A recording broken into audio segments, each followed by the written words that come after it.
I'm immensely excited about those that have been returned to Parliament in this election.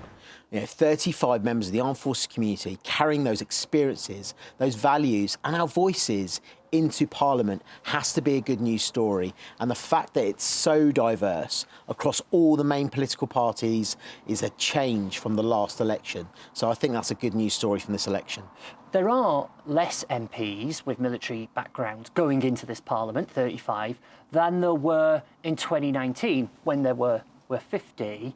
Are you frustrated at all that the number has decreased like that from 50 to 35? I think it's fair to initially think that that's quite disappointing that we've dropped our numbers in Parliament. But actually, if you consider there are 650 MPs, that means over 5% of Parliament is made up of the armed forces community. Proportionally, where veterans sit within UK society, with a population of about 2.2 million, we're actually overrepresented because the UK population is about 3%. So that, again, that's great news that we're proportionally represented within our Parliament across our community. What can you tell me about this group of people that are now parliamentarians? I think it's a really important message to UK society and our armed forces community that it's not an officer's sport. We are seeing those from the other ranks community standing up to serve again. And in terms of the gender balance, we're actually on par of being the same from the last Parliament, with 3 female members of Parliament coming from the armed forces. And they're all lean towards the Labour Party, which is a marked change. I think it's the first time in a generation we've seen that.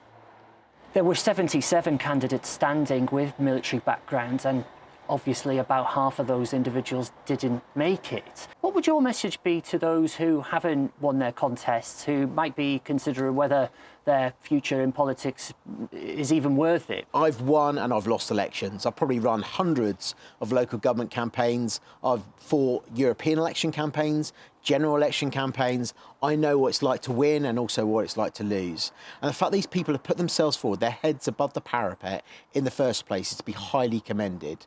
So that is a massive win for our community. For those that are feeling a bit bruised after this election, I would encourage them to think about local government. They've got this experience. There are local government elections every year, and that's a chance for them to stand up and serve again in their communities. And they represent us, our brand, the armed forces community too. Or for some that might have tried this and thought, you know what, not for me, they might even think about working behind the scenes in politics. At the moment, there are a lot of MPs looking for staff, right?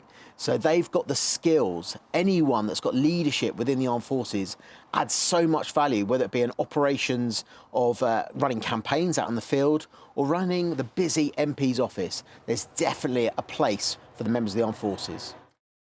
Thanks for watching. For more from Forces News, like and subscribe to our channel.